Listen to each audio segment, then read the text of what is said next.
To begin, place the slippy gaiter on the floor in front of you. Start by slipping your foot into your garment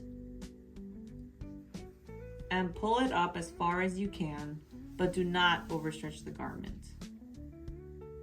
Place your foot on the pad. Lift your toes so that only your heel is touching the pad. Using a forwards motion, slide your foot forward until the heel of the sock is in place.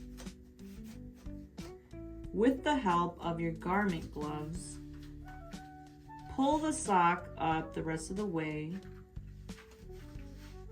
and ensure there are no wrinkles or creases.